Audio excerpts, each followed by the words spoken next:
So let's look at the stages. Harvesting starts by cutting ripe cocoa pods from the tree using a sharp knife, making sure not to damage the cushion where new flowers grow.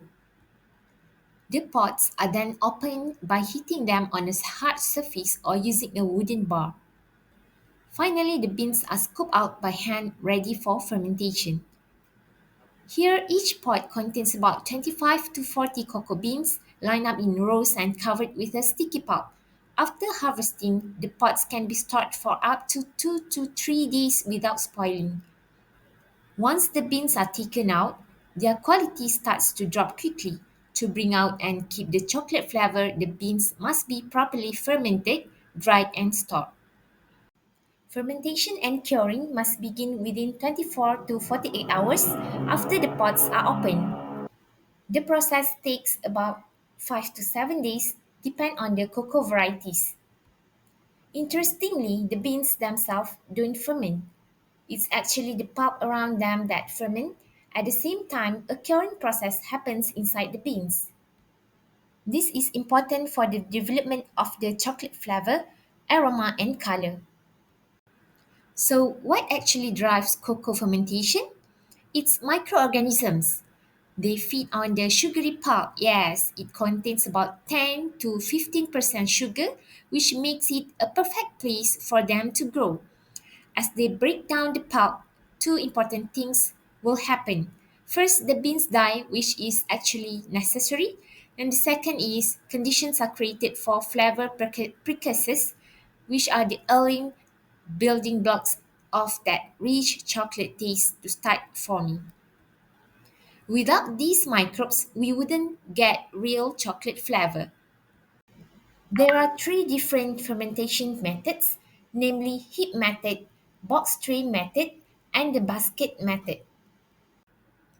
The major changes during fermentation are the production of alcohol by yeast and acetic acid production by action of bacteria on the alcohol. At the end of fermentation period, the beans must be dried. So here we already know that fermentation is essential. Without it, there's no real chocolate flavor. During this stage, flavor precursors are formed, setting the foundation for the final taste. It also helps separate the pulp from the beans.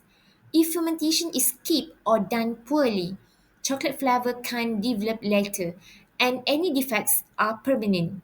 Plus, if the temperature is too low, unwanted bacteria can grow, and if it's too long, it leads to off flavors like a hammy taste in the cocoa. So here are the factors that might affect our cocoa fermentation, including the extent of ripeness of pod, the pod storage, quantity of beans and pulp, the type of cocoa used, the duration of fermentation, tanning process, seasonal or climatic effects, and also the pod's disease. Finish with fermentation. Now the cocoa beans need to be dried. Basically, we can go for sun drying or mechanical drying. Drying is an important extension of fermentation, which it allows the beans to continue browning and lose moisture slowly, reducing bitterness and astringency. During this stage, the shell loosens and the inner parts shrink into two clear halves. The goal is to bring moisture down to about 6% while letting the enzymatic reactions fully finish. Drying must be carefully controlled. If it's too fast, the flavor development stops early, leaving beans acidic and bitter. But if it's too slow, mold and off flavors can form. So the ideal drying temperature should stay below 65 degrees Celsius and can be done by sun drying or mechanical drying. When it comes to sun drying cocoa beans, it's pretty simple. The fermented beans are spread out in a thin layer, just about 1 to 2 inches deep, and left under the sun to dry. To make sure they dry evenly, they are turned every now and then. This method works for both small farms and bigger operations. There's also a cool traditional method called dancing the beans. It's basically where the beans are tossed around, which helps them to dry and also gets rid of the outer shell. For the advantages and disadvantages, on the plus side, it gives the best quality in terms of flavor and it's cheap because you're just using the sun. It also allows the curing process to finish naturally without the risk of overheating or damaging the beans. On the other hand, it's not all perfect. It takes a long time, needs a lot of manual work, and depends heavily on the weather. If it rains or stay humid, mold can develop on the beans. So while there aren't many advantages listed, the few that exist like quality and cost are strong enough to make sun drying a preferred method in many cases. Next, let's look at mechanical drying. Mechanical drying is faster and more controlled way to dry cocoa beans. It uses machines like rotating drums or trays on platforms or belts. The big win here is that it doesn't rely on the weather, so rain or shine, the beans get dry. It also takes way less time, just 14 to 48 hours compared to days with sun drying.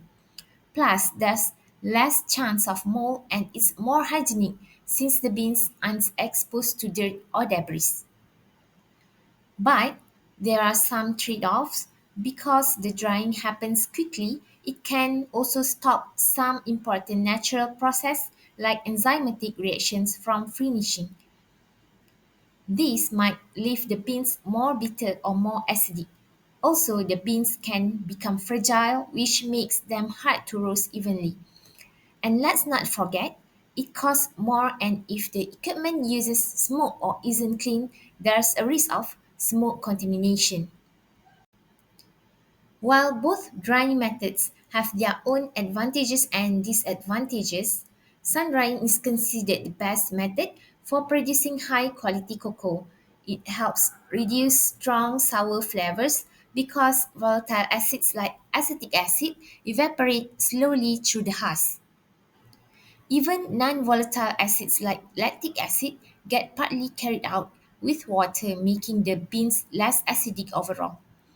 During this slow process, oxidation of polyphenols also happens, which reduce bitterness and astringency.